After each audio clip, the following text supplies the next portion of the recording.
But I appreciate God's grace. Correct Africa is what you're doing. Let me try and also fix your mic a bit so that we can move on. Okay. And let's just see. Yeah. Yeah, there we go. Fantastic. Right. On now? Yeah, just continue. And you're saying, yeah. Yes, as Corat Africa, we are involved mainly in training and research and consultancy. Yeah. And we are assisting churches to organize their programs so that they may actually take care of some of the things we are going to be discussing today. Yes. Our most recent forum was called Church in the Face of Turbulence. Church in the Face of Turbulence. Yes. And that you can imagine that family is one of the aspects of the church that is actually facing quite some significant turbulence. And the issues are being raised, and we are planning to hold more forums like this just to promote the well-being of the family. So I'm very privileged to be at NTV this morning. Fantastic. To talk about this subject. I look forward to what you're going to be telling us here on the lectern as well. Thank and of you. course, we're eagerly waiting also for Dr. Frank Njenga to join us, who is a consummate psychiatrist. Also, Dr. Wale Akinyemi will be joining us. Dr. Caesar Mwangi and Mary Mukindia will be joining us this morning as well, running late. And as I mentioned, as Kenya and the rest of the world celebrated Father's Day 5 days ago, there are hundreds of Kenyans, children and adults alike, who had no father to celebrate. Reason? They either have never met their father or their father deserted them in their childhood. Now, in September last year, the organization that is Transform Kenya, which had or has a presence in 5 countries, carried out a casual survey involving 3,000 Kenyans. The aim was to find out what young people thought about their fathers. Now, according to Simon Bevy, who is the CEO of Transform Kenya, a paltry 20% said they had a good father. The rest had never met their fathers, while others said he was not present in their lives. Now, a few decades ago, men were considered to be providers and protectors. Today, a lot of discussions are centered around gender equality, and nowadays women around the world are fighting fiercely to make sure their rights are respected. Now, it may seem that the traditional notion of male is dying out as women today have equal career opportunities, are able to provide for the family, and their interests are not limited to creating a cozy home for their husbands. Even more, the amount of stay-at-home dads has significantly increased as women are pursuing their careers, and even military field is available for them these days. So what is really happening to the family unit, which is the main, of course, crux of the matter that we'll be discussing today? Is it under crisis? And is when we don't have a nation that has a strong fatherhood, what does it portend for the children that are being raised in this family? This will be slicing and dicing with our panelists much later in the course of the program. But you know the drill. Just head over to our Twitter handle, which is AM Live NTV, AM Live NTV, or profile name on Facebook, and 20686, our SMS portal. Let's get discussing on this. Are we facing a crisis as a country? We can also address the issue of deadbeat fathers as well. And of course, the single women who are out there who are pursuing their career and they don't want anything to do with a husband. So what does it also, how does it adversely affect the children as well, where there is no male figure in the family? But the good, the bad, and the ugly in our dailies today is what is up next. We begin with the Daily Nation. The battle to save broke universities. The biting bullet is this. Education Minister George Magoha has embarked on a mission to shut down or merge several campuses to the chagrin of vice chancellors and staff. But of course, we had this pronouncement also from not really doctor, but the cabinet secretary of the Treasury, that is Henry Rotich, during the budget estimates reading from Parliament. So this, it seems, also has taken off and is going full steam ahead. You have the full report on page 4 of the Daily Nation this morning. Now the voices are here. They're saying this is Education Minister George Magoha who is leading the process. Quote unquote, if possible, existing universities and campuses can be consolidated for maximum utilization. Also, Henry Rotich said, this was last week, quote unquote, we shall review all the university public financial and management systems, praise ongoing projects, and merge or close some campuses. We have also a Vice Chancellor who requested anonymity. He said, quote unquote, we need sobriety in this whole process or else we'll mess up. We have to involve all stakeholders, including politicians. Also, WASO Secretary General Constantine Wasonga said this, quote unquote, we will not accept new policies without public participation. Government should first stop creating new universities. This story is all tucked away in page 4 of the Daily Nation today. Also, a cyber story there, 100 billion shillings fund to ease youth unemployment. President Uhuru Kenyatta launched a program to train 5 million young Kenyans on business. All the story is tucked away on page 10 of the Daily Nation today. Not going back, it says, on not recall, says Governor. Central Bank of Kenya rules out extension of October 1st deadline for demonetization of the 1,000 currency note. That story continues on page 9 of the Daily Nation today. Employment? No, thank you. Today's Pull-Out magazine is focusing on employment, and of course, maybe some of the young turks, they really want to go on to entrepreneurship. For some students, looking for a job will be the last thing on their minds after graduation because their businesses have taken off. That story continues also inside the Daily Nation, the Pull-Out magazine that comes in handy for every Friday. That is the story that you can follow inside the Daily Nation today. Stars go for glory in Egypt. Stars go for glory in Egypt. Africa's finest football nations are in Egypt for the 32nd Africa Cup of Nations AFCON finals that will ease Kenya's Harambee Stars make a comeback after 15 years in the cold. One can almost sense an air of anticipation and tension too on the streets of Cairo as the expanded 24-team tournament kicks off with red-hot hosts Egypt taking on underdog Zimbabwe in the opening match from 11 p.m. It says Kenyan time tonight at the 75,000-seater Cairo International Stadium. Harambee Stars play their opening match at 11 on Sunday against Algeria at the June 30th Stadium, also in Cairo. That is what we have on the front page of the Daily Nation this morning. That is what we have tucked away inside the sports. You can follow that story. Let's move on and see what also the Standard is holding for us this morning. And this is what you're waking up to on the front page of the Standard. Jubilee crisis. MPs list 8 demands. It's all about politics. Jubilee MPs alert to Ruto list grievances fueling division in party and want a meeting to discuss 2022 succession plan and handshake among others. This story is tucked away on page 6 of the Standard today. It's a new dawn as well. Private sector pledges 100 billion shillings to create employment for youths. That is a story that you can follow also inside the Standard today on page 8. And you can see jobs galore. President Uhuru Kenyatta with Mastercard Foundation Chairman Jim Leach, Mastercard Foundation CEO Rita Roy. Also, we have the CEO of Equity Bank, James Mwangi, KCB boss Joshua Igara, and CS's Joe Musheru, and George Bagoha, among others, during the launch of a partnership with the private sector that will support job creation. And that was happening yesterday. That story, as I've mentioned, you have it on page 8 of the Standard today.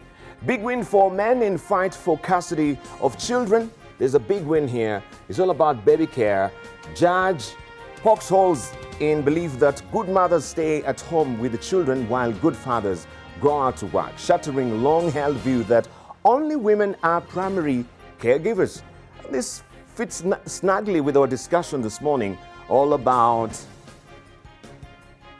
family that works. That is our topic this morning on the Leadership Forum. So also this is a new development. Judge poke holes in belief that good mothers stay at home with the children while good fathers go out to work, shattering a long-held view that only women are primary caregivers. That is a story that we have inside the Standard also as well. Maiden Eurobond comes due next week. Central Bank of Kenya will make a payment of 80 billion shillings for controversial international debt on Monday. Follow that story inside the Standard this morning. Let's move on and to see what we have on the front page of the Star. And this is what we're happy. And this is what is happening, I should say, on the front page of the Star. CS's plot to lock out Ruto from Central. CS's plot to lock out Ruto from Central is a splash today. Some cabinet secretaries and senior officials have been meeting in Nairobi. There is a scheme. Separate team planning to remove DP allies from House Committee leadership. This story continues on page 4 and 5 of the Star this morning. CS's plot to lock out Ruto from Central.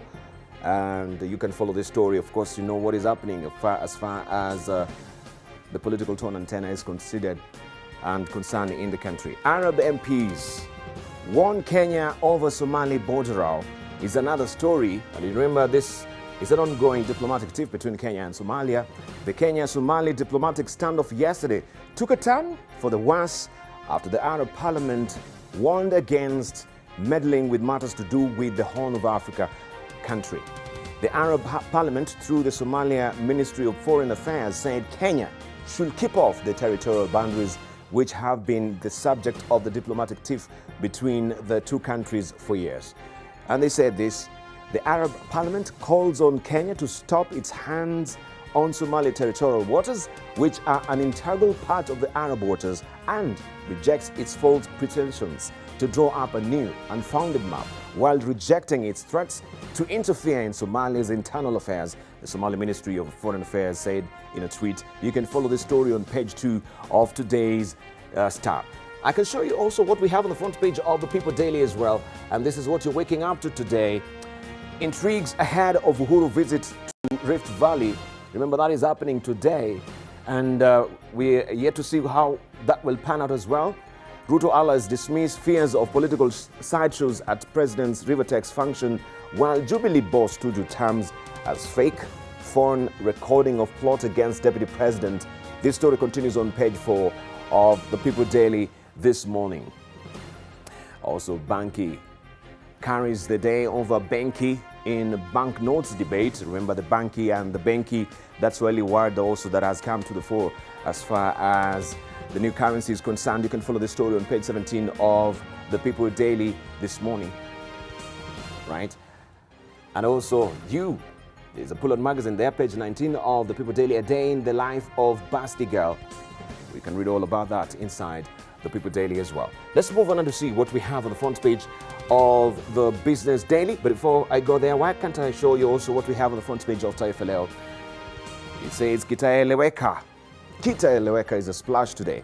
Dimba kuu zaidi ya Afrika laanza Misri, huku wa Kenya wakitarajia makuu kutoka kwa Harambee. Kitaeleweka is not the other faction of Jubilee, but of course this is all about AFCON, which begins today, and you can see the faces of some of the players who are going to be keenly watched during the AFCON competition, and of course also that will be doggedly following for you. But you can also get the Daily Nation today, which has the pullout of the fixture of AFCON today as well. That is Taifa Leo for you. We have the Business Daily today. Let's see what is on the front page of the Business Daily. CBK, Kenyans abroad must bring back 1,000 notes. So you have it. If you're abroad and you've got this money stashed away, you have to bring the 1,000 shillings back. Central Bank says no foreign bank will agree to take the old notes, which will have to be brought back to Kenya physically for conversion to the new currency. And this also has caught many of them, of course, off guard. Anyone holding the old 1,000 shillings banknotes outside the country will have to bring them back to exchange with the new currency before the October 1st deadline. Central Bank of Kenya Governor Patrick Njoroge has said.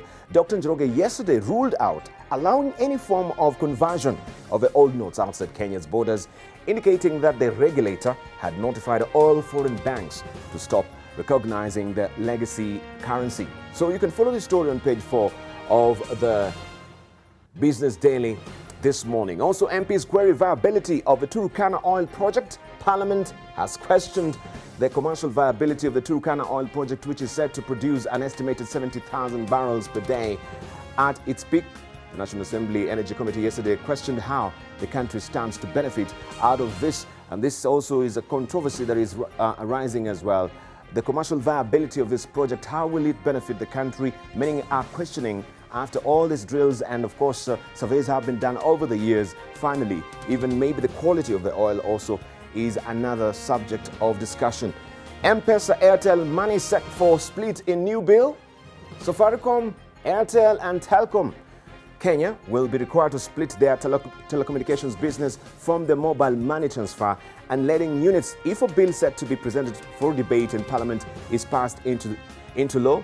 The Kenya Information and Communications Amendment Bill 2019, which is sponsored by GEM MP Elisha Odhiambo, is seeking to compel mobile phone companies to form separate arms to manage any other business they engage in outside telecommunication services, in a move that could complicate the business environment for the telcos. The bill says they will have to apply for licenses from the respective regulators of any industry or sector ventured into. They will also be required to legally split or separate the telecommunications business from such other business. Parliamentarians have in the past unsuccessfully pushed for Safaricom to pull its telecommunications service business from its mobile money transfer platform M-Pesa, and we are here to see how also this will pan out. Will it fly, or this is just batting the head on the wall? That is another story that you want to follow inside the Business Daily today on page 4. Also, war on fakes, and you can see this is the Anti-Counterfeit Authority Chairperson Flora Mutai throwing counterfeit emergency contraceptives into the incinerator during the launch of the National Anti-Illicit Trade Action Plan at EnviroSafe EPZA grounds. That is, this was happening yesterday, all in the effort to tame the counterfeits in the country. Also today, remember, you have your weekly magazine, that is the BD Life. And the main story is growing the game of golf. All that is tucked away also inside the business, or the BD Life inside the Business Daily. And the stories, you have Dr. Amit Thakar on making a difference, how to cut the cost of renovation. Also, scenic villa perched on the hillside, right? Dr. Amit Thakar is the chair of the Kenya, of course, health services in the country. Of course, also is a proprietor of Avenue Clinics. You can read all about his story, how he's making a difference, especially in the health sector. All that inside the Business Daily this morning. Universities given merger ultimatum. The Education Ministry has given universities 2 weeks to prepare a list of institutions to be merged and those to be shut down. That is a headlining story also on the front page of the Business Daily today. Also, today's digit is 100 million shillings. That is the amount to be paid to farmers that ensured their maize fields. Also, inflation pain, I should say, for investors as tax doubles. Investors paying capital gains tax on property have once again been left exposed to high tax charges after the Treasury failed to introduce rules that would allow adjustment of the buying price for inflation. This story continues on page 19 of the Business Daily this morning. Right, we cross over now to Tanzania and pick out the Citizen for you. Zanzibar unveils 1.4 trillion shillings budget. Finance Minister Mohamed Ramia Abdiwama saying the Zanzibar government plans to spend 7.9% more than what was approved for the current financial year, with the increase stemming from an anticipated rise in domestic revenue collections and an increase in grants from development partners. This story continues on page 2 of the Citizen. But the splash is Tanzania in radical new plan to plug skills gap. Public and private entities in the country will start to hire skilled Tanzanians who have no formal education qualifications as part of efforts to bridge the gap in the availability of a cadre of people with technical know-how in certain fields. Also, they're facing the same problem as we are here in the country as far as technical skills are concerned, because all of us now, we're heading for the blue-collar jobs as well. This story continues on page 2 of the Citizen this morning. And now we have also the new Bank of Tanzania rules sealing fate of forex bureaus. The fate of most of the forex bureaus, which were shut down in a government crackdown last December, is now almost sealed. This is after the central bank issued tighter rules to govern their registration. A new minimum capital requirement of 1 billion shillings for one to secure a Bureau de Change license has dealt a hefty blow to the majority of those who had harbored hopes of a comeback. Also, government warns U.S. Embassy over alarming alerts. The Ministry of Foreign Affairs and the East African Cooperation has warned the U.S. Embassy in Dar es Salaam, I should say, against issuing what it said was alarming alerts without following the proper procedures. This story continues on page 5 of The Citizen in Tanzania. Right, let's see what we have on the front page of Mwananchi still in Tanzania, and that is the Swahili version of The Citizen. Watanzania wasio na vyeti kupata ajira. Watanzania wasio na vyeti kupata ajira. That is what we have on the front page of Mwananchi. Also, bajeti Zanzibar yalenga kukuza uchumi wa nchi. You can follow the story also inside Mwananchi. Serikali yamuonya balozi wa Marekani. All these stories and the Swahili version on the front page of Mwananchi this morning. We continue, and also we pick out now the New Times in Rwanda. Catholic clerics examine post-genocide challenges. That is what we have also on the front page of the New Times this morning. Rwanda, France move to strengthen economic ties. That is a standalone picture there that you can see. But the story here, the most relevant post-genocide religious teaching in Rwanda was unity and reconciliation, and the theme remains pertinent even as new challenges emerge. The Catholic Archbishop of Kigali Archdiocese has said, and you can follow the story on page 3 of the New Times in Rwanda. Also, how Rwamagana district won the battle against malnutrition. You can follow the story on page 5 of the New Times in Rwanda. And the standalone picture that I was showing you, this is the Director General of the French Development Agency, AFD, Remy Rio, addressing the media during a meeting with State Minister for Economic Planning, that is Claudine Uwera, in Kigali yesterday. Rio is on a 2-day visit to Rwanda for talks on key areas of cooperation between Rwanda and France as the two countries look to stronger ties. You can follow the story on page 2 of the New Times this morning. Now, if you've not picked up your copy of the East African this week, please make sure you do so. And this is what has been headlining the front page of the East African this week. Politics, big oil fuel Somalia, Kenya sea battle. And of course, you read a snippet of that also from the front page of the Star, where we have warnings flying all over, even from the Arab countries. Western Gulf firms back Mogadishu against Nairobi as Farmajo asserts himself ahead of 2021. You have the full report on page 4 and 5 of the East African this week. Maritime boundary dispute, this is all about it. And you can follow the story on page 4 and 5 of the Business Daily. No, the East African. Wait a minute, I think I've actually picked the wrong one. This was an early one. Let me just show you the recent one. I beg your pardon. Yes, this is the recent one. Right. Inward looking, East Africa moves to keep imports out. This is the latest. Forget about the one that I just showed you. Borrow and spend, but ministers also present expansionary budgets to be financed by heavy borrowing. This story continues on page 4 and 6 of today's The East African. What awaits EAC in DR Congo's entry plan? Most East African community members are said to be enthusiastic of the membership application. This story continues on page 3 of the East African this week. Let's move on and see also what we have as editorial cartoons.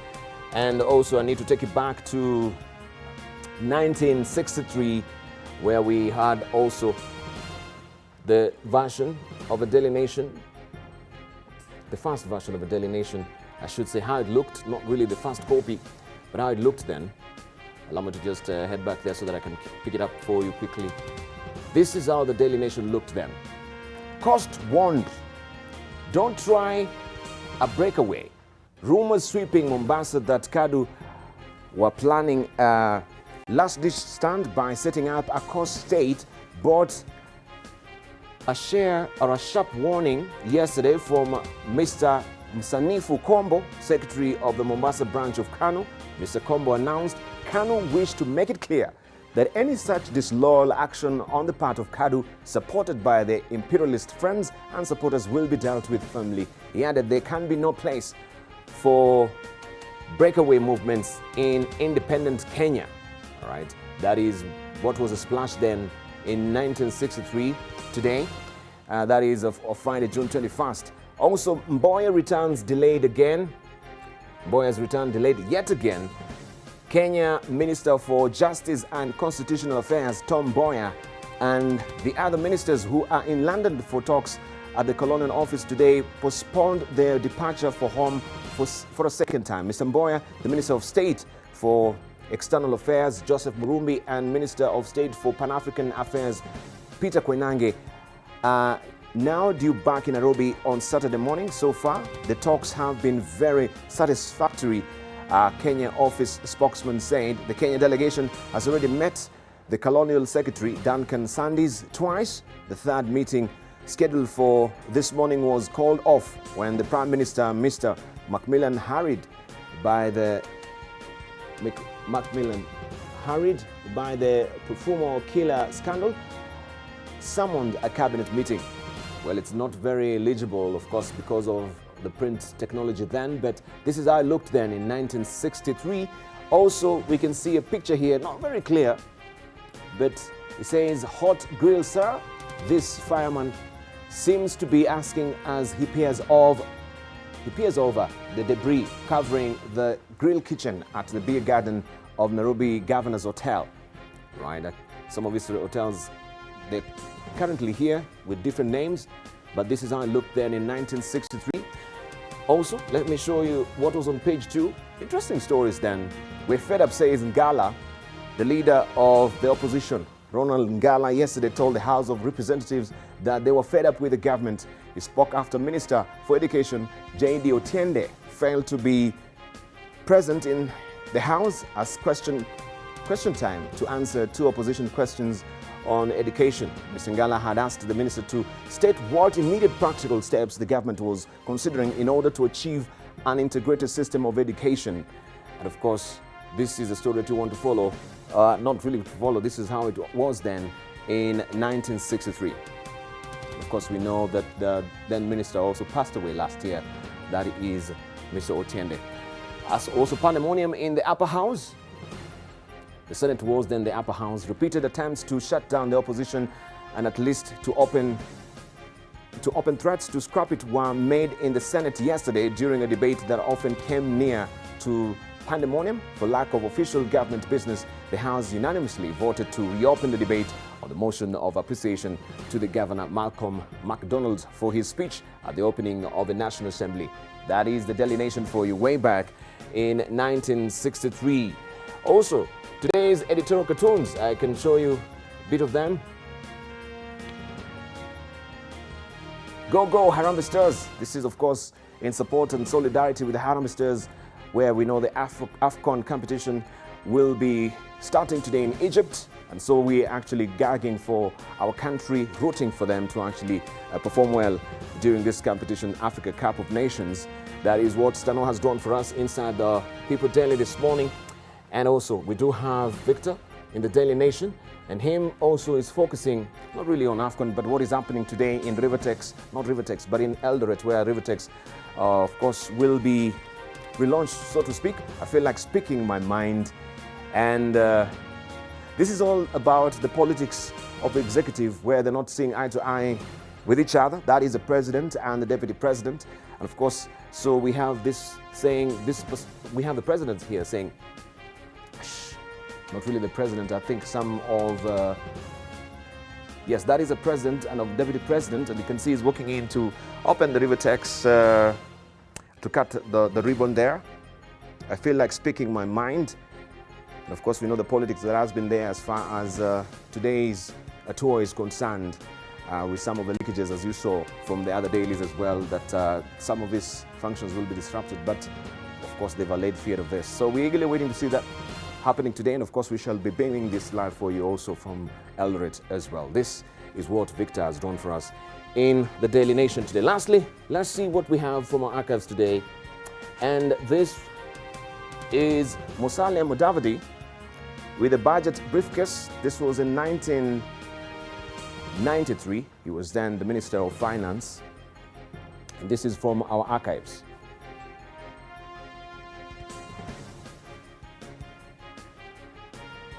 This is from our archive.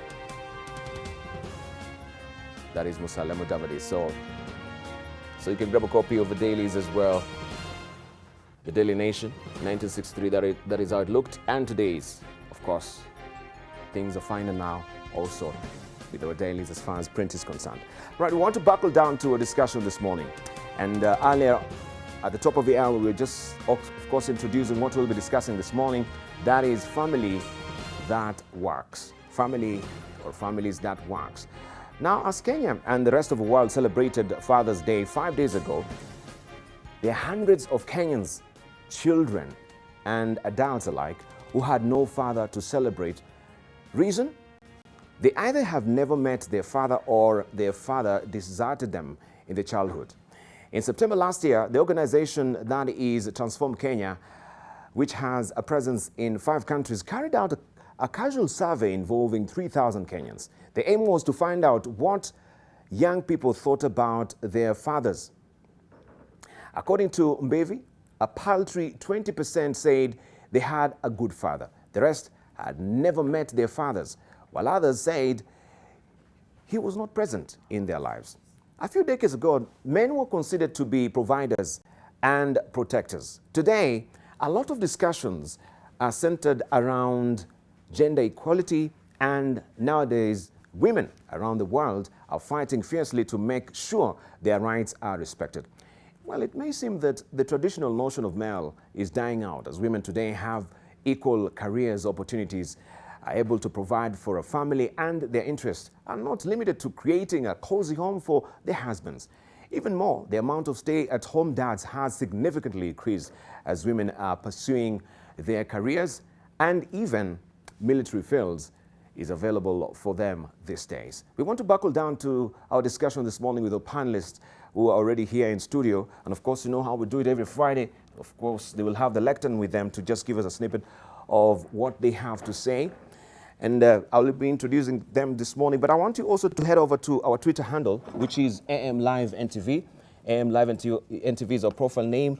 On Facebook as well, and 20686, our SMS portal. Once again, you know the drill. AM Live NTV is our Twitter handle, AM Live NTV, our profile name on Facebook, and 20686, our SMS portal.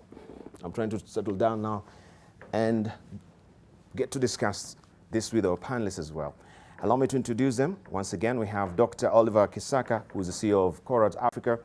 Also, we do have with us Dr. Cesar Mwangi, who is the Executive Director of Center for Personal Leadership. We have with us Dr. Frank Njenga, who is a psychiatrist. We have with us as well Mary Mukindia.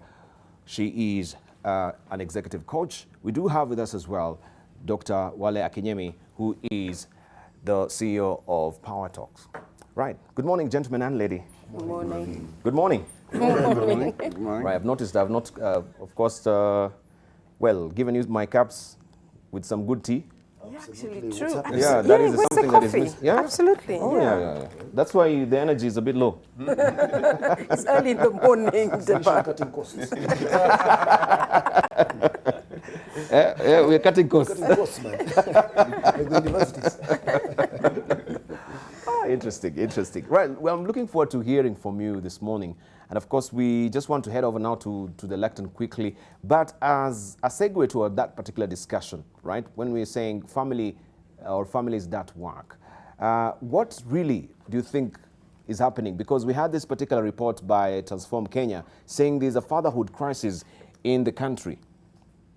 Fatherhood crisis in the country when we were celebrating Father's Day just the other day.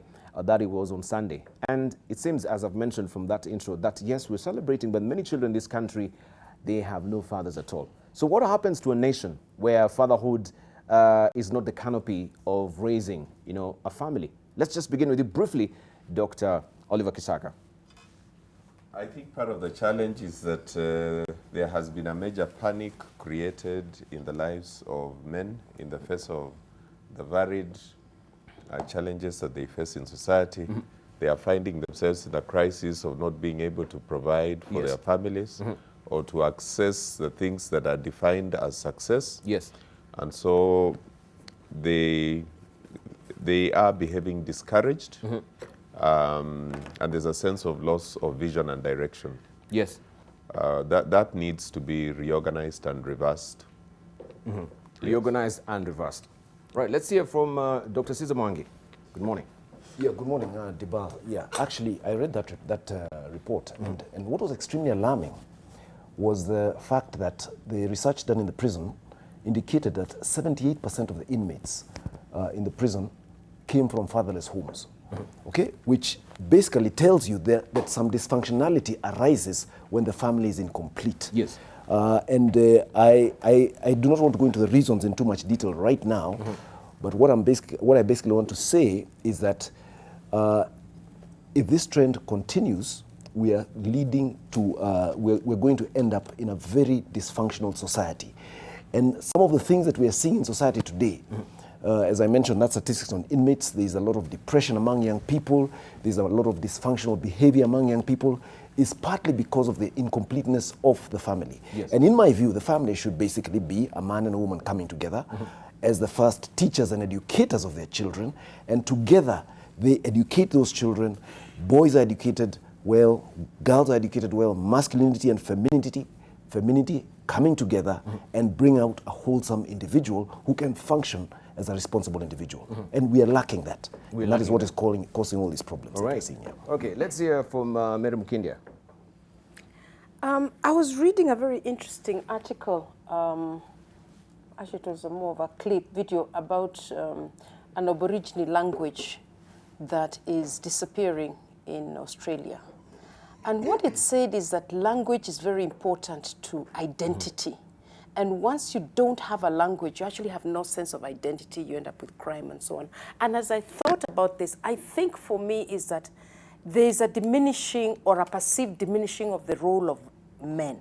And once you actually are not clear what is your role, then you end up actually wondering, who are you? What is your identity? Where do we fit in? And I think that this move from the traditional African societies where we were very clear what we are role in, and we've moved into a absorbing and taking on a Western style, we've really lost out of where is the role of the man, therefore where is his identity, as women take more space, not, I think, in a negative way, but men have not yet been able to see and perceive where do I fit in. And I think that lack of clarity and having a clear role in society, then you start questioning, who am I? And to me, this has led to a number of these issues that we're starting to see. So there's a sort of an identity crisis with the men I think so. in the society. Think so, yes, and sometimes we could actually help fix it as women. And perhaps we have not as well understood them. It's difficult to understand men from a women perspective, but I think it's something that we have to make an effort to understand them. So the women, they have to make an effort to actually understand the men. Is that what you're Yeah, saying? you need both of us, I think. okay. And sometimes the onus is on us, perhaps, to step up a little bit more, even if we're feeling hurt. All right, Dr. Wale Akinyemi. We run a program in Mathare. I've talked about it a lot of times. It's called Zero to Hero. And we did a survey some time back. And we looked at the kids in the slums who got into gangs and crime, just corroborating what you said, Dr. Ari. And what was the common trait? Absentee fathers. And when I say absentee fathers, it's not just that the father was not physically there. Even when they were physically there, they were not connected. There was no connection between them and their children. Now, others who grew up in the same environment, who did not end up in crime, we also spoke with them, and it was very interesting to see what did they have in common. They had fathers present or mothers who stepped up. Take that role. Yeah. Mothers who stepped up to take that particular role. Right, so we want to just hear from you because of time as well, so that we can give you enough time also on the lectern to just begin this program. You know the drill that we always use these facilities to make sure that we keep time, the red card and the yellow card, and I have my bell with me as well. Yeah, let me try and bring it. There we go. So if you exceed the 5 minutes time that we'll give you on the lectern, then I'm going to ring the bell. But along the way, I'm going to raise my yellow card to just show you that, yeah, you're midway, maybe 2.5 minutes. And of course, the yellow card, the red card is to just also tell you should be winding up. If you go beyond, I'll ring my bell. So why don't we just begin right away with Dr. Oliver Kisaka, who's because he's actually near the lectern, so it'll come in a bit handy. You don't have to remove your mic, remember, so you can just walk over to the lectern. You can use camera 3 to address the nation, just talk to us this morning. And let me try and also set up my stopwatch here so that we can keep time. So you got 5 minutes, Dr. Oliver Kisaka, beginning now. Yeah, thank you very much, Debarl and NTV. I greet Kenyans all over the country and East Africa this morning. I hope everyone is fine.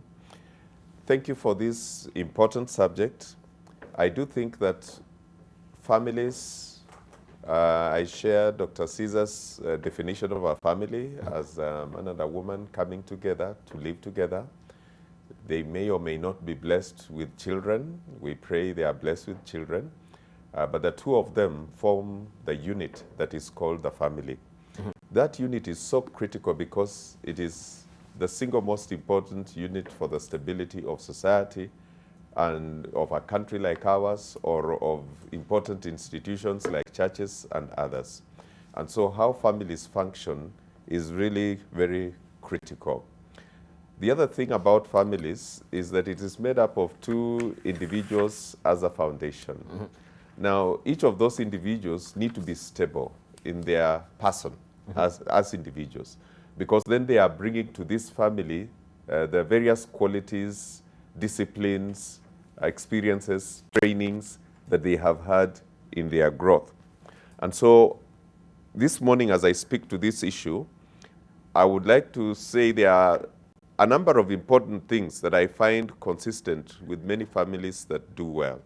And because I come from the theological perspective, the citizenship perspective, and the education perspective, I will highlight only 5 out of 10 for today. Okay.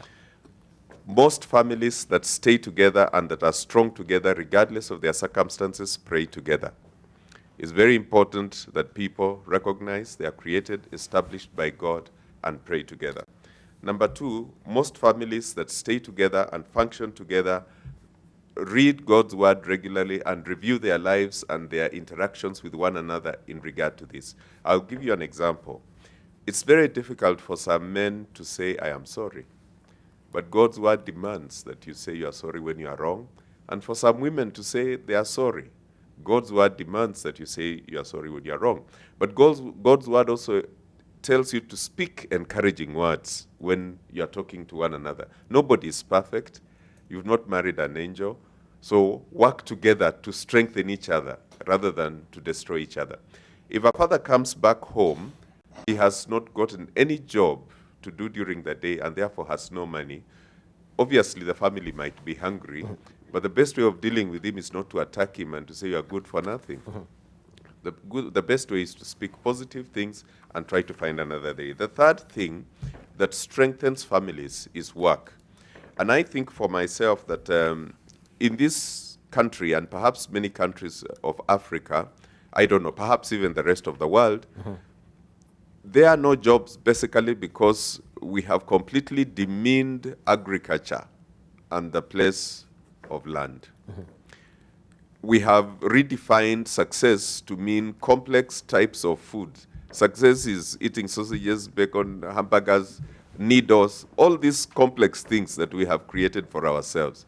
But if you went to that farm of a quarter an acre or an eighth of an acre, planted your potatoes and your sukuma wiki, kept your 1 or 2 chicken, you can actually feed your family on a day-to-day basis.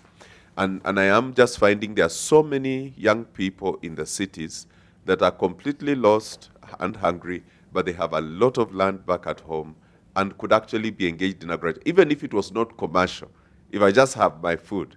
And a father listening to children crying is very depressing. And so I would pray this morning that we think about work again. All these jobs are services, from the presidency to wherever. They are just services being offered. and they are meant to support the farmer. The very sad thing is that the first thing they do is destroy the farmer. They cut off his income, they spoil his products, they undermine his sweat, and make it difficult. And yet we can't eat oil, we can't eat diamonds, we can't eat gold. All those things are not important for human survival. It is food and warmth. And I think we need to encourage Kenyans to begin redefining what success is at that level. So good families have a source of income, read, food, and warmth. The last thing I will say, because of time, is the question of gratefulness. People who view themselves as poor are always begging. People who view themselves as blessed, even when they have little, are always giving.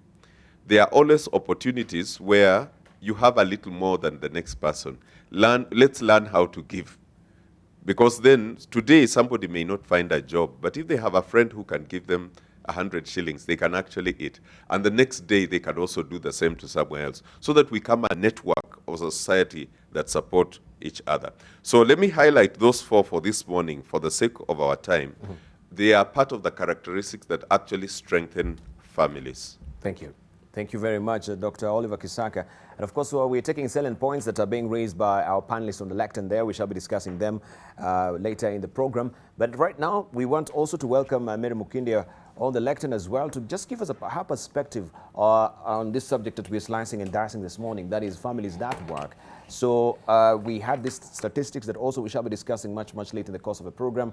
Is the country facing or is it in the grip of a fatherhood crisis? We were celebrating Father's Day just on Sunday, and a lot of revelations really came to the fore as far as fatherhood is concerned in this country.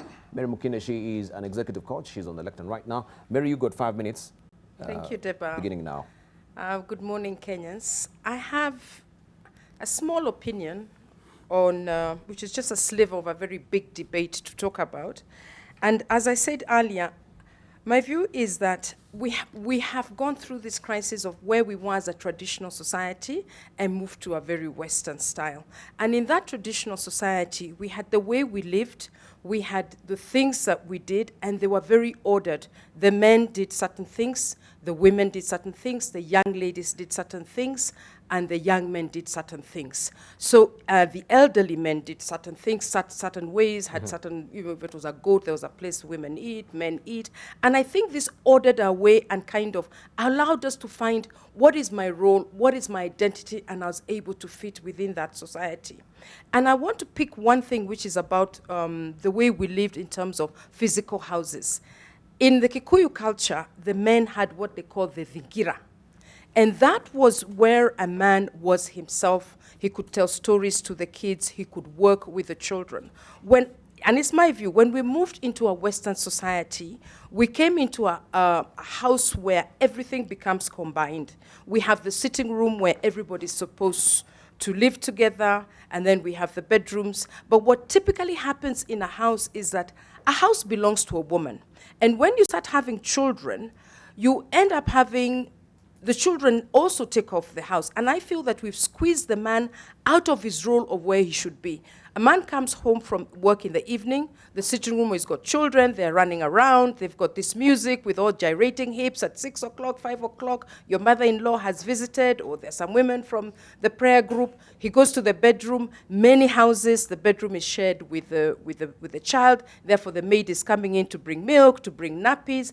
And I think in a sense, without understanding it, we have pushed the man out of the house because he doesn't have a space or a man cave that he can call his. That is one small thing, but I think is very critical. I actually did an experiment myself in my life, and I created a study, I created at home, I created a space with a desk, and it was amazing to see the change in somebody's ability to come home. We have many of our men who go straight from work to the bars and wait until the house is asleep before he's able to comfortably come home. Because while he's paying, or maybe paying for part of the rent for that house, he is not comfortable in his house. We've not created a space for him. If you look at some countries, if you look at perhaps America, they have the basement, the man cave. If you look at the UK, they throw their kids out of home by the time they're 16, but they'll always go to the pub. So my question is, for women, for our fight for equality, it has not and cannot work without men champions. Then it seems to me and logical that for us to solve the fatherhood crisis, because we admit there is one, it is clear and important that we also want women in that solution. My feeling and view is that women, many women, have given up. Because the man has not been able to play this role for whatever reason, and there are many open to advice, being open emotionally, what we have found is the women have said, okay, that's fine, you do your thing, I'm going to do my thing. And increasing because of our ability to go to work, interact in life, buy houses, trade as well as we could, go to university, pay for children fees, we have found that we have eventually crowded the man out in terms of roles and in terms of space within a home. And I would say that perhaps there are two things as women start to come into this debate and help this man, because we need each other. This is the father to our children. Our children will not be successful without him. One is to start to create the space within the home that he can call his own, that he is not bothered with noise and children and news, whatever is happening in the home, that he feels part of it, because it doesn't feel any part of that home, including the kitchen, including his own bedroom. It's not his because it's excluded from all the activities that's going on, and we connect differently. The second thing is to find a role for the man. Even if he's not the provider, find a role that he does. Maybe drop the children to school every day. Maybe he's the one who does the homework. Or if he's not there, maybe every Sunday, you're the one who takes the children, outing. You're the one who does the Sunday meal. But it's important for us as women to find a place that a man can hook himself onto an anchor as part of the family. And I think in these small things, we can begin to say, men are usually absent from home. Why is it that Sundays, many men are home? So it says that when the people get out of the house, the women, the children, why is it that he feels a master of his home, and you'll find very many men not going to church, but completely owning their home on a Sunday? And that's a question of space. Let's have this debate and see if we can bring us as women on to solve this crisis. Thank you. A question of space. So they drop the family to church, then they drive back home because now the family is out, at least the children and the mother are away, so at least he can have some space. Interesting. Right, we have also Wale Akinyemi, who's walking over to the lectern as well to just give us also his snippet of families that work. Wale, you got 5 minutes. All right, good morning, everybody. That was awesome. Now we know why guys don't go to church. There is no space in the house. All right. Well, I'm so passionate about this. I actually put together a program called Families That Work, which I'll talk about later. But I believe families were established by God as the first platform for passing on values to future generations. And so once the family structure is attacked, then those values are now at risk. And I think that is what has happened. So a lot of these values that we imbibed, because family structure is being attacked so much now, other generations are listening to what you're saying and thinking that's Greek, men do this, And the family is so important that it's the very first thing that the Creator put together. It was the very, very first thing before the church. That's why it's such a disaster that religion and churches have actually destroyed many families. Again, we look at the story of a man called Noah. This guy was told to build an ark. It's going to rain. And he built an ark. It had not rained before. And so he built this ark. He went to it. That was a big step of faith. Now, when you compare that with the person that was eventually named or clinched the title of the father of faith, Abraham, he didn't have a child, he waited. But when you look at what Noah did in its enormity, it was huge. So why did Abraham get that title? Because there's a verse where God says, I know Abraham, he will raise his children, he will teach them. So he's the one that fathered faith. Absentee fathers are at the center of a lot of child problems today, both male and female. I've had to deal with young men, like I said, who the absence of fathers has driven them into different lifestyles. And I've also had to deal with young ladies who the same thing happens. So they either looking for a father, and so they end up with older men because they are looking for something. Or they flip and they despise men completely and decide they are going to use men and mess them up because they are reacting to something. When fathers don't step up to it, the mother or the wife has a legal obligation to do so. Again, I take a lot of my bearing from the Bible because Moses was told, you're going to set the people of God free. And he said, fine. Yet when he was going to do it, the Bible says God met him and God said, I'm going to kill you. Why? Because he did not circumcise his son. And it was his wife, Zipporah, that stepped up and said, you're a bloody man, and did what he was supposed to have done, which he did not do. So I think we need a lot of Zipporahs also.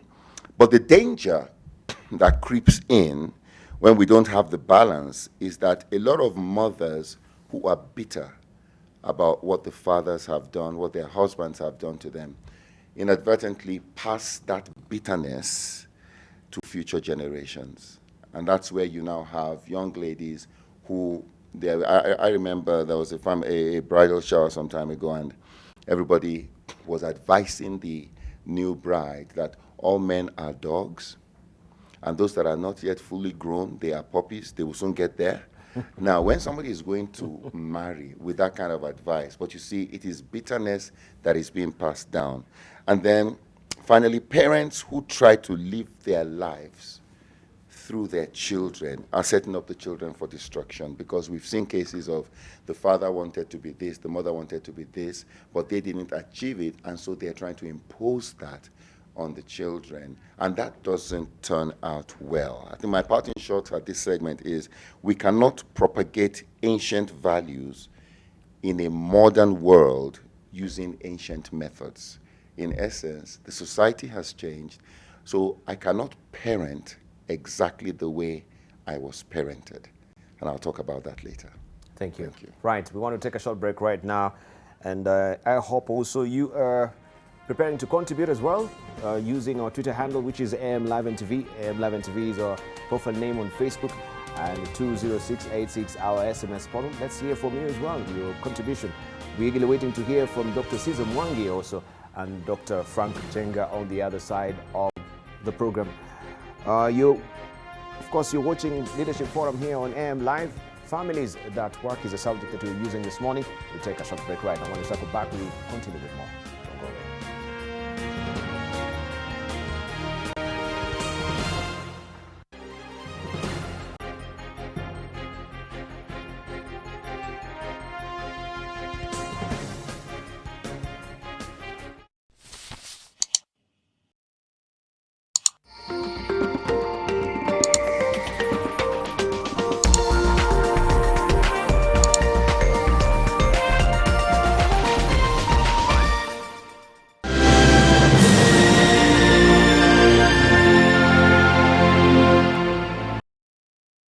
The Cabinet Secretary, Ministry of Public Service, Youth and Gender, Professor Margaret Kobia, welcomes you to the Africa Public Service Day celebrations from Friday 21st to Sunday 23rd June.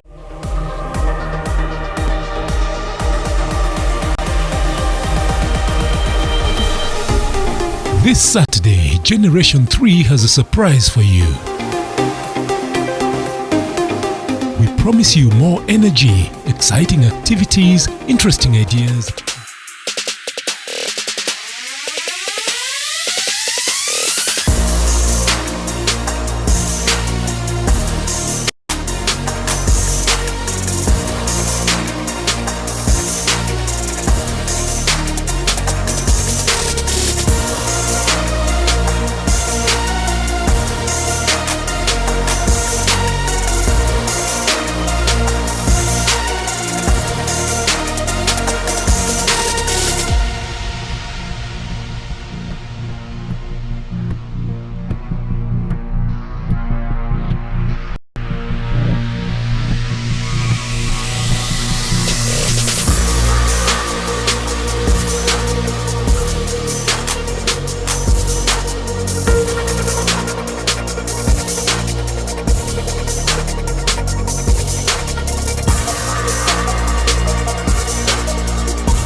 Welcome back. You're watching the Leadership Forum here on AM Live. And this morning we're discussing about families that work. Of course, this is where the birth of the Nation Leadership Forum happened, from this Leadership Forum here on AM Live. We continue with the conversation here this morning, family that works. And of course, we've heard from our panelist here this morning, that is Dr. Kisaka, Mary Mukindia, and also Dr. Wale Akinyemi. We want to hear now from Dr. Caesar Mwangi, who is Executive Director of Center for Personal Leadership. He's on the lectern right now. Dr. Caesar, you've got 5 minutes beginning now. Thank you very much, and I would like to thank my fellow panelists for those very insightful presentations, really very insightful for me. I want to just add a couple of things on this topic called families at work. And first of all, I want to state very clearly that I wish all families could work. That is that is one wish I have, a very honest wish. I think would be a very happy society. And when we talk about the family, I don't think we can talk about a family if we don't first of all define the family. And I think my fellow panelists have very clearly stated a man and a woman coming together in a committed relationship. And if God grants them children, they get children. It's not always automatic, but that forms what we call a nuclear family. A family of a man and a woman coming together and forming a nuclear family with their children. Now, I want to just quote 3 quotes which I came across, which I think talk to this topic of families at work. The first one is by a gentleman who many of you may know. His name is Robert H. Schuller. And it's a very positive quote. That's why I like it very much. It says, "We must revive faith in the family with all its infinite possibilities for joy, laughter, love, concern, compassion, courage, and faith." I think it is very beautiful. He was actually saying we must revive faith in the family. And that is the natural family, not all these other strange permutations of families that are now being created, unfortunately, in our society. Because there's such good things that come out of a family. And those things include joy, laughter, love, concern, compassion, courage, and faith, which we all need in our lives. Every human being is yearning for love, for compassion, for concern from somebody. And that can best be provided in the family. And in fact, I always say, heaven begins here on earth. We don't have to wait to get to heaven. It begins here on earth in a good family. And I think that's what Robert Schuller is talking about here. The second quote I want to mention is from a gentleman called Lee Iacocca, who was the president of the Ford Motor Corporation in the US. He was a chief executive, and he really had a great concern for family.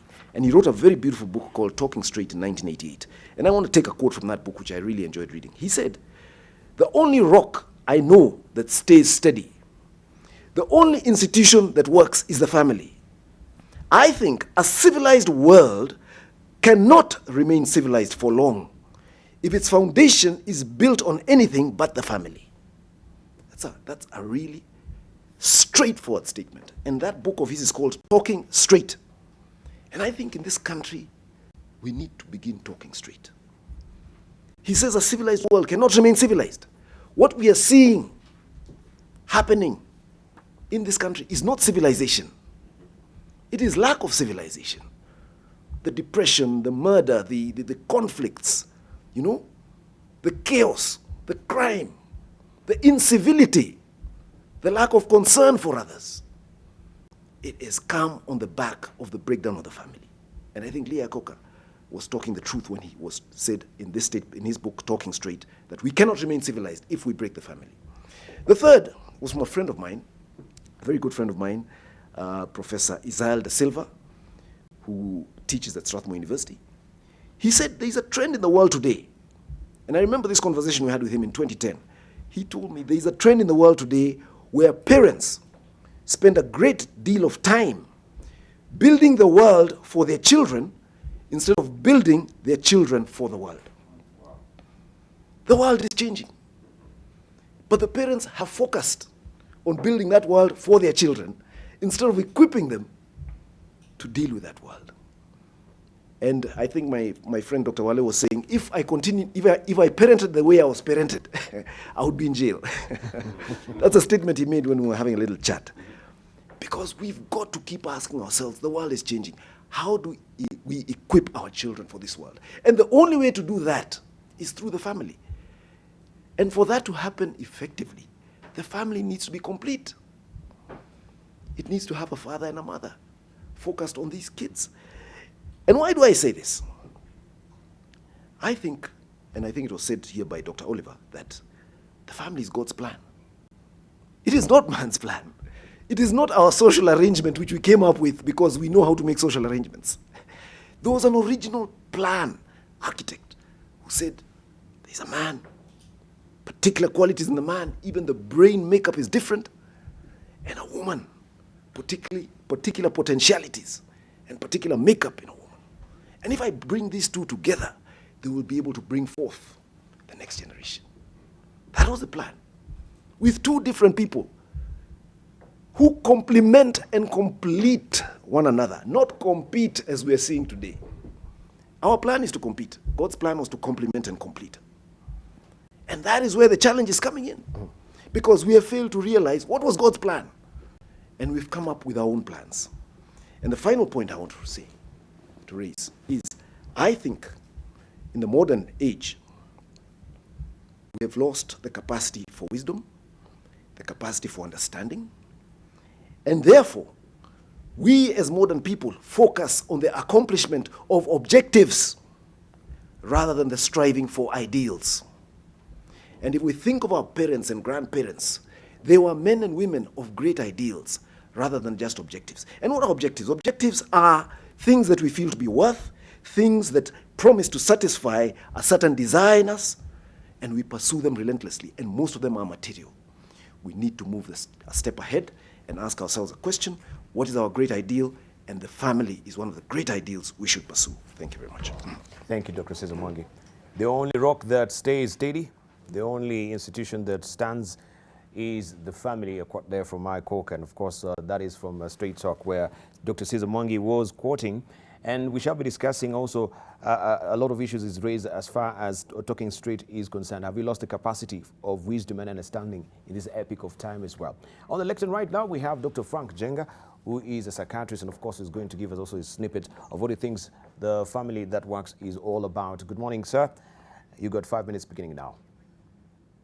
I will once again raise an objection. You can just tilt the mic towards you so that we can see it. Fantastic. Because you always ask me to speak after the people who know things have spoken and end up with and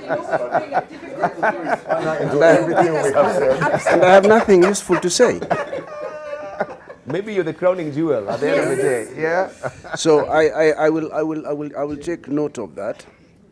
But that said, I have one or two things that I think have to be said, because all the important things have been said already. Mine is just to kind of wander around the subject a little bit. I'd like you to understand my remarks with two respects. The first one is that my background is in medicine, and doctors are trained as scientists of one sort or another. The second one is that my education is as a mental health specialist, and my knowledge that I can stand in front of an audience such as this one to speak is limited to the training I have received as a mental health expert. When I look at the story of Adam and Eve, I actually see the first dysfunctional family. A dysfunctional family can be defined as a family that produces a mother who causes problems for the rest of humanity and in which one son kills the other and ends up in Kamiti prison for the rest of his life. He went to the land of Nod. The second one is this boy, the prodigal son. This boy was actually a terrible boy in the things that he did to test the function and functionality of the family unit. In the Bible, and we have quoted the Bible here, there are many stories that could lead us into the conclusion that there are family-related challenges going back to the beginning of time. Rather than give me sadness, I receive comfort in today's conversation because today's conversation is about things that occupy and have preoccupied humanity since the beginning of time.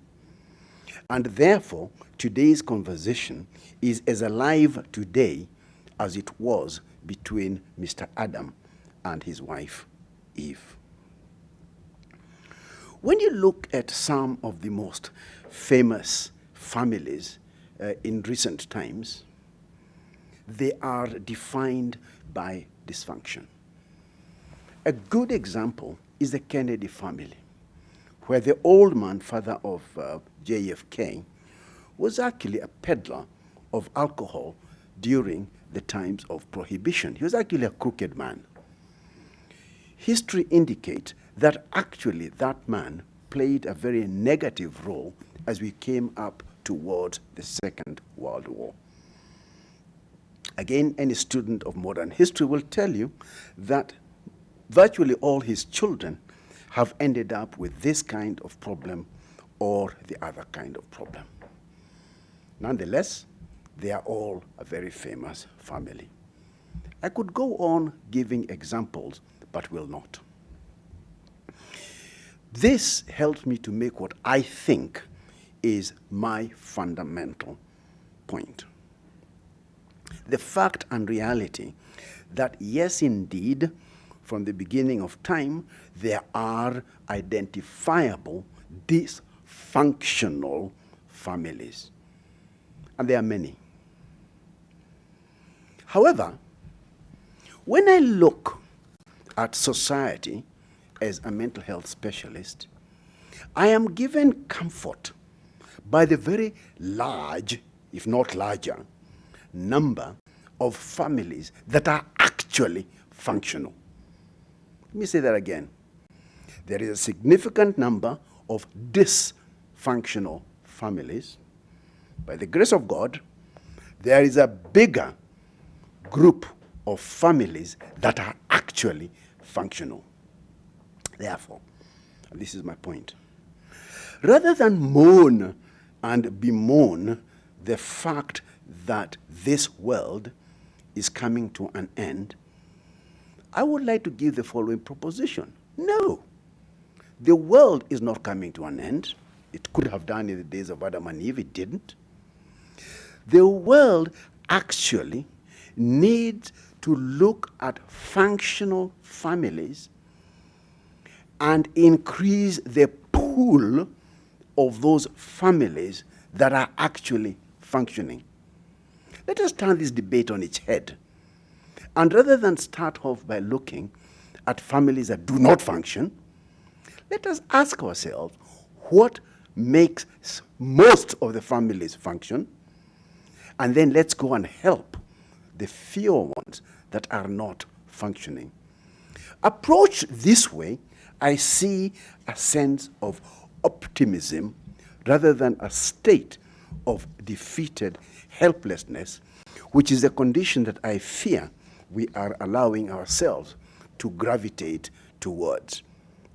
I stand here and say this: there is hope for the family. Thank you, Dr. Frank Njenga. There is hope for the family, and of course we want to buckle down and discuss some of these issues that have been raised by our panelists briefly, and of course also we shall hear from you as well. And we want just to begin with what Dr. Oliver Kisaka said, that reading God's words regularly also, that can be a cohesion point maybe for the family.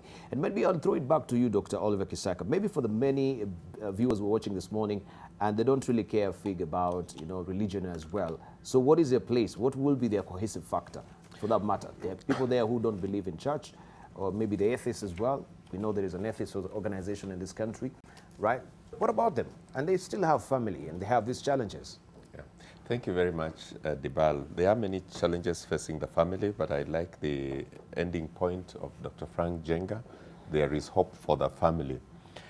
If a man and a woman, or in cases where both are not present, one is present, if they do not plan, they are planning, and that plan is to fail. as a family, as a young family, I decided with my wife that we will have a certain program. However busy we were, we made sure that at dinner we were all together. And we prayed together at dinner, and we had a meal together as a family. Within the month, we agreed that at least 2 Sundays, regardless of our engagements, 2 Sundays in a month, we would all go to church together. And so we would create time for us to be space. If I had gone on with some of the things I would have said, the disciplines, I talked about, I said there were 10, but I only had time for 4. The fifth one would have been to talk about the family itself, that you need to create time for it. And that time is created. It doesn't happen. You need to plan to work, to come home in good time. You need to try and shift your location of residence from traveling from this side of town to that other side of town to work. I know the economy is difficult, but if your work is on the other side of town, think seriously about whether you need to actually find a closer place so that you and your wife are back home in good time. Today, there are many people who are spending almost 4 hours getting to work and 4 hours getting home. And I'm not demeaning, I'm just saying, what happens with that is that you get home midnight and leave at 4 a.m. and you never see your children. So you are creating the world, and it's Caesar who has, Dr. Caesar who has said that, you are creating the world for the children, but by the time the children are here, they are actually not present. So I'm just advocating that, let's say that this is an important discipline, create time for it. Get together as a family, hold hands, find out what was your day, and what are you thinking about tomorrow. God is with you, let's pray together. Very, very critical. So you create time, but when you come to that particular space that you've created at home, or maybe that time that you have actually created to be with your family, you find that you have no space. And this is what Mary was talking about. And of course, she hacked back to the Kikuyu history and tradition where they have the gira, a space for a man. But you find there's no space. Yes, you've created all this time, but there's no space for you. All these people, maybe they're watching the telenovelas. Some are actually engaged with on their phones. And there's a lot of noise in the house. But you as a man, you wonder, how do you now break into that mold and be with your family? You see, the man is the leader. What the man organizes his family to or how the man organizes his family to operate is how that family will operate. The man can actually tell the family, switch off your phone, switch on the television. It is now time for us to pray together. Yes. This will not happen. Well, I think Mary comes from a different perspective. You see, there are many things that go into being a father figure. Because of the way you relate with your family, the level of respect that you get is actually earned, not just enforced. And so when you say it is actually time for us to have whatever, you are actually teaching these children that authority is important. I'm not saying harass them. That's not the point. The children will know that it is now time for us to get together as a family, and that all phones need to be off, that we now need to be focused on this particular thing. Mary. I'm just talking about the reality of life and the average home, how they live, you know? And I remember when we were growing up, on the holidays, because we were sent to boarding. We were outsourced. Our upbringing was outsourced to boarding school. I went when I was 6 years old to standard 2. Everybody was out. In the holidays, if my father came, TV off, radio off, everything off, everybody dashes to their bedrooms. Because that was how our parents were very strict. That's why Wale was saying, if we brought up our children today, the way we were brought up, we'll be in jail. And I think that, yes, you can say switch off TV, switch off phones, but maybe you're not talking directly to each other. Maybe you're all doing your own things. But what I was saying is... Or you have your newspaper yourself. Yeah, you have your newspaper, and then people are talking. So you just want to be together, but not necessarily having to talk. You can do that during dinner. And it's not practical to then say, let's just be together with no phones. So what I was saying, and it's true, you're pushing around corridors with maids, with babies and basins. You go to the sitting room, women have come to pray, or your in-law is there, the sister from upcountry looking for a job. You go to the bedroom, watoto wamejaa, nappies are being folded, maid anaingia ngongo, nataka kuweka. You cannot go to the kitchen. Where are you really supposed to go? And I say, because truly a house belongs to the woman because she makes it a home. And the man give us permission to do that. So what I was saying is that we need to understand how a man thinks, what he needs, the peace and quiet that he sometimes just want to be alone. Create a space and also a role for him as we go through this trying to find a new way of working together. But I want to take one issue with Dr. Caesar, which I disagreed with, but I don't think he meant it that way, is that yes, ideally, the ordinary family or the ideal family, as actually you called it, great ideal, is a man, woman come together. I'm not advocating same-sex marriage, no, but I would say that there are many permutations. You call them strange permutations to family. I call them many permutations to family. I'm from polygamous marriage, and my family now is myself, my children, my mother, my house manager, my house girl, who has been integral to us. To me, she's part of my family. My driver, he's been there for years, now he's somewhere else. But these are the people who brought up my family. That's my family. Others, it's an uncle, a brother. Some are widows, so they have friends. So I think this ideal of mother-father is, yes, a fantastic ideal, but many, as Doctor said, are dysfunctional. I know many ladies who bring up their brothers and sisters. They come, they live with them, they manage them, they get them to college, they make sure they're living well, they make sure they marry them off. That's a family.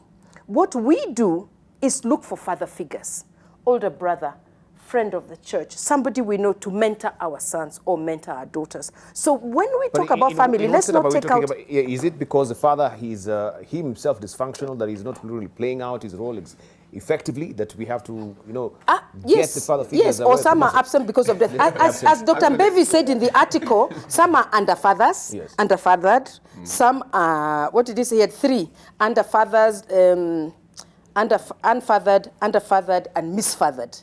I think, and many is underfathered. Yeah. I think the real issue we're talking about is underfathered, where the man has sort of taken off and hardly seen that he pays school fees and he's gone. You know, the family that Mary describes Just a moment. Let's see from Wale we come to. Dr. Wale.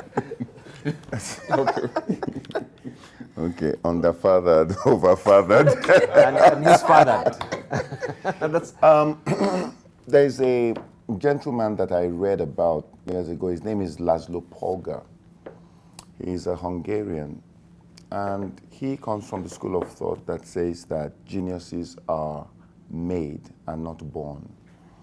And so he decided he wanted his children, his daughter, to be a genius. And how would he know if he had succeeded? If she became the world's top female chess player. And he created an environment, and the only education she got was mathematics and chess.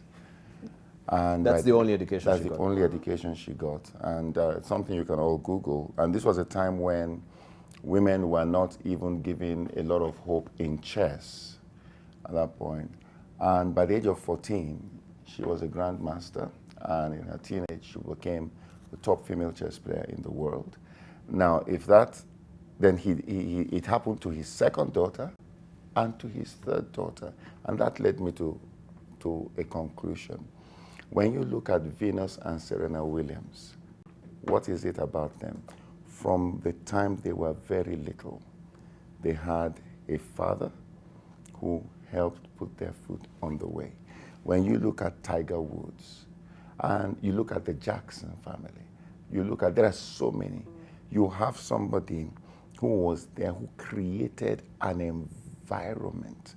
And so I think that the ultimate role of the parent here, because I'm very passionate about that, is creating the right environment for the children that have been given to you, or the people that are living with you, the words that are with you, to be able to achieve their dreams and their potential. So it doesn't matter, of course, the ideal would be let the father do it. But in the absence of the father, let's be deliberate about the environment for those kids. deliberate about the environment for those kids. Very key. And later on, I'll tell you what I did with my kids. With your kids? Yeah. Okay. Let's see from Dr. Caesar Mwangi, and of course the underfathered, misfathered, and which is the other one? Underfathered, misfathered, or not fathered. Or not fathered. Now, everybody who is born has a father. Am I right? Yes. And that is the point. Exactly. That is the whole point. Every child who is born starts with a father and a mother. Now, that father may pass on, that father may leave, isn't it? Yes. But they started off with a father. Yeah. Now, ideally, we would like that father to be around and to be a responsible father. But that does not always happen, right, isn't it? That is the reality. I think what Mary is calling the reality of life. Life is not perfect. I agree with that totally. But I think in our minds, we should always say there is an ideal we are pursuing. There is something good. Mm-hmm. And sometimes people call that good happiness. In fact, when you find people are working very hard, or they are aspiring to be tennis stars or whatever, they're even politicians, they want to be happy. Every human being is yearning for something that will make them happy, or will give them some fulfillment, or will give them a good life. Because at the end of the day, we're here for a very limited time. Mm-hmm. Okay? Now, my thesis or my understanding is a lot of the good things that we can find in a very good, meaningful life is from, one, as parents, fulfilling our responsibilities very well. That will be very fulfilling. You understand? If we fulfill our responsibilities in the family, mm-hmm, that is very fulfilling. We'll be happy. And as we are happy, our children will be happy. And they will maximize their potential. They will grow up to be confident adults. And statistics do not lie. You go to the prisons today, as was in that newspaper article, 78% of those kids, or those people in those prisons, came from fatherless homes. So there is a fundamental problem there. So if the father was not there, there should have been a father figure. I agree with that. True. But the father is important. The father figure is important. Because again, I said a man is different from a woman. Mm-hmm. And together they complement each other. And that's why a father is important and a mother is important. Now, the reason why you find fathers are more absent is very simple. For 280 days, a woman goes through maternity before she gives birth. In that time, there's a life growing in her. There's a strong bond that is already created there. You understand? The father's role was very minimal at the beginning. So it is easier for him to disconnect rather than the woman disconnecting. Mm-hmm. So it is natural that you find that fathers are more absent. And we need the women to really encourage the fathers to be present, to love them, to respect them, to pamper their egos a little bit, because sometimes that's what they need. Yeah. But sometimes when these fellows do not have money, they are put down. And they say, I'd better disappear from this place because I'm not respected. So these are some of the challenges we're facing. And I like what Mary said. She said the women need to step up. Understand? So they put down because, because is it the woman who's putting down the Sometimes it happens. I'm just saying these are examples of the possibilities. And I think Mary mentioned that in her presentation, that we need each other and we need to encourage one another. We need to help one another. So we cannot say men are disappearing and we are blaming them. No, I think there is a challenge in society whereby the family is dysfunctional because of a lot of factors. Thank you. Yeah. But one of those factors is our misunderstanding of what is our vision. Right. When we have children, we don't have a vision. We have Dr. Frank Njenga who's saying, let's flip the conversation, because there are a lot also of working families in this country that we also need to learn from them as well. And maybe we can pick out some few points of what are actually some of the many moving parts for these working families that we can try and disengage and try and analyze a bit with the little time that we have this morning. When you're stuck in a conversation of this nature, yes, it's useful to go back to nature.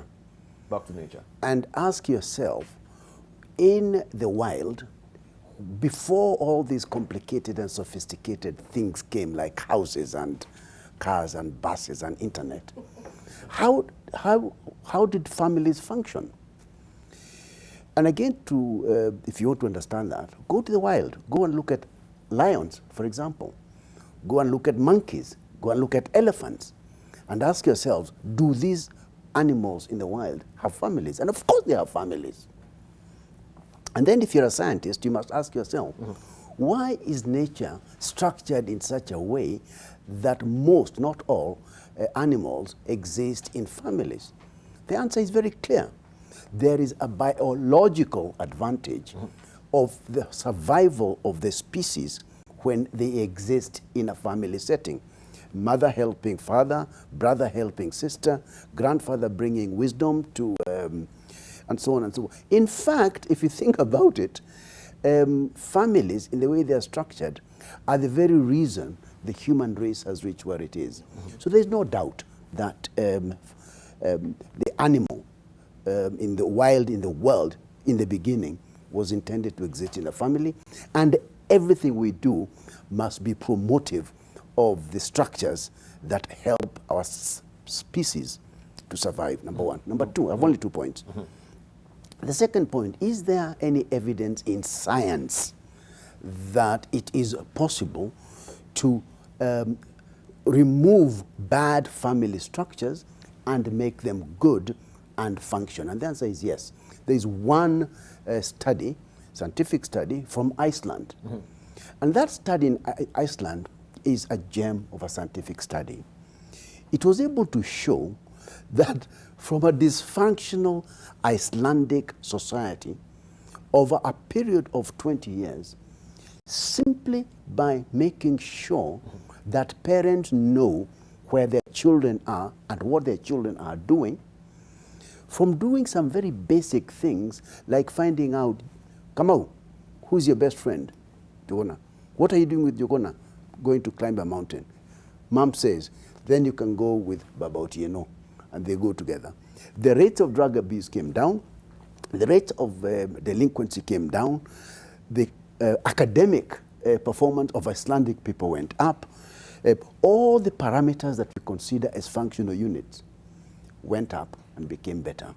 Conclusion, if you have a dysfunctional society, by deliberate and active interventions grounded on science, it is possible to create a functioning society. Let me go back to my original point. However, and this is my punchline, and will continue to be my punchline, there is something we do right. The majority of families, whether they are very, very, very rich or very, very, very poor, they still function. You can find functioning families amongst the rich. You can find functional families amongst the poor. Converse also true. There are some very dysfunctional families that are very wealthy, and some very dysfunctional families that end up sending their children to prison. So there is no one answer that fits all of the things that we have. I love your point, Mary, about poor daddies having no space. No space, yeah. Michelle Obama resolved that crisis for poor Barack Obama by giving him a bunker. Yes. All through their lives. Poor Barack, he needed to go and smoke a little bit of a cigarette alone. He was pushed into a little bunker, and that was resolved. So there are very many moving parts, and this morning, this week, this year, we will not resolve the matter of the family. But I like the conversation. Let's continue with it. I thank you. All right. Maybe on that particular bit of space that we were talking about, even the modern sort of houses that we create, we don't consider the man himself to have that particular space. And this is where the struggle is, because you need your space to think, you need your space to craft, to strategize how you're going to run the family. They say that man thinks, or he's actually thinking is in compartments. So you have all these compartments in your brain, but sometimes you need the me space to try and strategize and clear your the fog in the head as well. So could that be also leading and maybe underpinning why we have absent fathers from the home? They want to be in the club so that they can have their own free space. I think Debarl, To retreat. For me one of the things I differ with Mary about is to make the man helpless, so that he has created a home, but he feels so helpless he must run away. I think he needs to sit down with his wife and organize his family. The family she describes of everybody running all over the place to me sounds like a proper description of a dysfunctional one. Yes, yes. I think there should be defined spaces. If there needs to be a maid making nappies somewhere, let her be given time. That will happen at that time. Something needs to be organized. But I think what's more important to me is relationships. Relationships. Your children need to know that you care for them. When a child knows that you care for them, when they do wrong and you pinch them, they will see it as a pinch of love. If a child knows that you don't care, even if you give them money, it would destroy them. So we have destroyed fundamental relationships. I keep saying for the family, and I was talking about family, of the 4 things that I talked about, the family. The best thing that a woman can do for her children is to love her husband and respect him, because the children will follow suit. The best thing that a man can do for his children is to love his wife and respect her. The moment that happens, children will fall into line. But if you are talking back at one another, shouting at one another, differing over instructions, presenting different values, that is confusion. And so when you say, I taught my children that TV is for all of us. But please bear in mind that those people on TV are working. They're actually earning. They're earning a living. Well, for you, if you sit here the whole day watching television, you are wasting your time. You are entertaining yourself at the time you're supposed to be working, and those people are working. So don't let the TV be your master. You be the master of the TV. Decide when you can watch. Now, once that discipline is established, there's a TV in my home. The whole day it can be shut off. The children are there, but they are busy doing their priorities. When they want to watch a particular program which they like, then they come down and they watch that program. So I'm just saying, let not the men abandon their responsibilities, and let not the women undermine the authority of the man in the home, because the man can actually organize his family so that things work in order and the children will come out of a good environment. Right. There's a verse in the Bible, I think, that says, the power of the mouth of a woman can actually build or break the home. How important are words and the way they are handled also within the space of a family, Mary? Yeah, I think, this is another verse that, a wise woman builds her home and a foolish woman tears it down. And that's why I was saying that we need to understand the man's psychology as women as well. What do they need? We love to talk. We talk, 40,000 words a day, and man talks, I don't know how many. We love to be involved and bouncing off ideas. Men don't. They have a way of thinking. They can be saying, very quiet, you think he's thinking. What are you thinking? Nothing. He wants to be quiet. He's very much a visionary. Men think in a kind of very structured, narrow vision, but very far. They're the vision carriers for the home, while we are immersed in detail. We see here about dinner today, tomorrow. So we have different ways of interacting. And that's why I was saying that if you don't create the space, the noise, you will find you've not told him to go, but he will go because you don't understand what it is that he needs. For those who have created, and I've seen it time and again, people who've created a small study, people who have created a den, who've created a structure, maybe, at this time, let's have quiet, people go to your rooms, do homework, the father will feel comfortable to come home. A friend long dead told me once that the first rule of politics is always be present. And I didn't understand. And he told me there was somewhere I didn't want to go. And it was to do with leadership. And he said the first rule, always be present.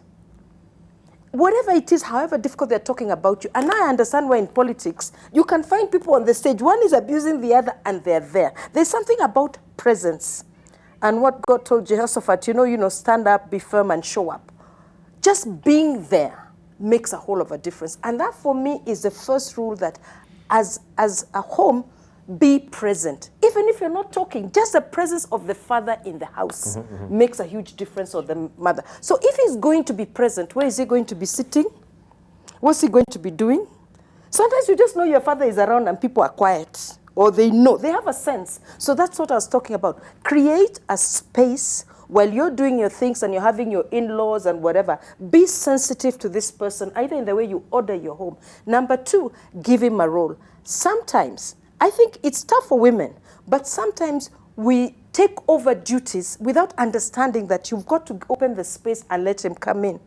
So you start doing this, paying this, doing that, and then you're complaining, oh, he hasn't. Let him have the space. Give him a role. Say, I think you should be doing this on weekends. You should be doing this. You'll be amazed how many step up. But if you show yourself mujuaji, and you're saying he's not doing, you haven't asked. It's important for men to ask them. Thank you. But we don't understand that sometimes. Right. Let's say also from Wale, you say also how it works in your family. So where is your space? All right. I love it because I have to create. I'm a creative. I write, books. So a lot of my work is, I need that space. All right. I really do. And what I've done is yes, I do have a study at home, but sometimes that's not enough. So sometimes I just say, hey guys, I tell my wife, you know what, for next 2 days, I'm just going to go off somewhere. I need to write, and she respects that. And I go, I write, come up with a book. And then my favorite moments is when I'm able to send them all off on a holiday. And I have the house to myself. Oh my God, heaven starts there.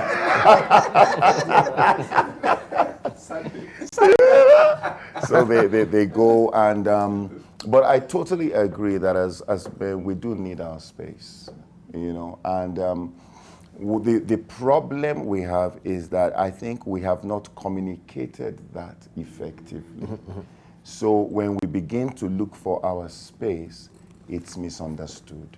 It's misunderstood. Yes. Okay. Dr. Sizumwangi. In fact, I think Dr. Wale has mentioned something very important. And as Mary was talking, she mentioned something like, give him some responsibilities or give him some rule. In this statement, Including going to the supermarket. yeah, in this statement, I'm looking at where is the man and the woman sitting down together and discussing our life, our relationship, our family, our children. Where is that time? Because it looks like there are two people on a parallel track rather than two becoming one. And I think that is where the problem comes in, right? Where one is doing their thing, the other is doing their thing. Once in a while they meet in the house, but they never really come together to discuss. There's something beautiful which I call pillow talk. That's where you discuss everything about yourselves. And sometimes you go out, husband and wife, man and woman, you go out together and you discuss, where are we going? How are we doing? Am I very fair to you? I love you very much. Do I show it? You discuss these intimate things as a couple, and your relationship strengthens. And this is the only way you will live together until death does you apart. The reason people are not able to do that is because they're not together, and they're not able to really challenge themselves and want to live this ideal till death does them apart. It's not an easy thing. Understand? So it is something where you need to be present, not only physically, but emotionally invested. Totally. And I think that is why we are having a lot of dysfunctionality. The other thing, all of us here are professionals. I'm sure Professor Daktari Jenga here has studied for many years in his profession. The same thing with Oliver. All of us, maybe 5, 10, 15 years for your profession. But we become parents without any studies. We become husband or wife without any studies. For the most important project of our life, we have no studies. And then we don't read books, we don't think about it, we don't make time for it, and then we do trial and error. The result is dysfunctionality. To make matters worse, Yeah. when you get married, Yeah. it's the only thing where you are giving the certificate at the beginning. At the beginning. So I'm giving the certificate at the end. Let's hear from Dr. Frank Jenga. So we're struggling. I'd like to say two things, which I'll just go back to my original proposition, which is that when you go to church, if you do go to church, look at who is around you, and if you can, go asking them, do you have a functional family? Yes. Do you have a functional family? Yeah. You'll find that the majority of people will tell you that family is actually functioning. You might think that is only in church. Go in a train on the way to Mombasa, this SGR thing, and go asking the people in the train, what you will find, and I want to go back to this one again and again, is that it's only a minority of people who are in committee. It's only a minority of people who go stabbing each other. It's only a minority of people who are drunkards. In other words, let us go to the people in the train or in the matatu or in the bus or in church and ask them, tusaidia wale ambao hajiwezi. Wale ambao, what is the kini chao ni nini? Number one point. Number 2 point, there's a very interesting book called Intellectuals, just Intellectuals, by a guy called Paul Jones. Paul Jones, Intellectuals, yeah. What he was able to demonstrate was the opposite of what I am saying. That all these most brilliant fellows, Jean-Paul Sartre, Bertrand Russell, and all these high intellectuals that we all aspire to be like, yes, are actually total failures in their personal lives. They are completely devoid and incapable of showing love of the type that we are talking about here. So it's not family and management of family. It's not an intellectual proposition. It's a proposition that is done here, down here on earth, and you cannot be an intellectual and not spend time with your family. In fact, one of the big things that for me define unsuccessful families is where people, and there are many, go out there, like Karl Marx, to save the world from all the oppression of colonialism. And when you look at Karl Marx and the way he treated women all his life, the way he treated children all his life, it's despicable. In other words, well, you can be a highly successful intellectual man, but without a family, like demonstrated in this book, The Intellectual, wewe ni bure kabisa. Equally, the fellow who pushes mkokoteni, the fellow who sells Mrs. Mama Mboga and the other people, those ones are very firm, good. I once went, and I shouldn't tell stories about individuals and extrapolate to the public, but one can do here on TV. I went to Mathare Valley to talk to a lady whose work was to brew changa. This is when I worked for government. I was allowed to go anywhere I liked. And I found this lady, strong lady like this. And, you know, she brewed changa. She had 3 children at university. And she said that hii changa hii ndio nasomesha hawa watoto wangu paka huko. I asked, so how can you reconcile your mind between making changa and educating and bringing up a family like this? He says, hapa mimi sikubali mlevi. I allow people to drink from 5 o'clock until 9 o'clock. After that, iko nyahunyo hapa na twanga watu paka paka. So the totality of the spectrum of humanity has good families and bad families. Thank you. Let's pick the ones that work. Right. I think because of interest of time, I'm being pushed out of the studio right now. I want to give you the time also to just give closing remarks, maybe 10 seconds. If you can just say, I'll have my bell. Tang, boom, we go. Let's begin with Ovik Isaka. Dear men, the Lord told Joshua, only be strong and very courageous. You are a man, you are a head of your family. Be strong and courageous. Love your wife, raise your family. Thank you. Love your wife, raise your family. Mary Mukindia. I would disagree a little with the doctor. I think there is a crisis. Yes, it's not 100%, but there is a crisis of helping our young boys, and I have a son, grow up to be strong family men who are priest, protector, provider, you know, of their homes and the prophet of their homes. And there are classes that you can go to. I also know there are programs. KCDF has a program called Mentenda, where companies, NIC has adapted Upper Hill School, Isuzu has adapted Bishop Muhuri to mentor these boys and get them to understand what it is to be a man. Thank you. Dr. Wale. All right. Well, I'm passionate about this. I actually have a program, and people can reach out to me after this, and I'll tell them more about the Families That Work initiative.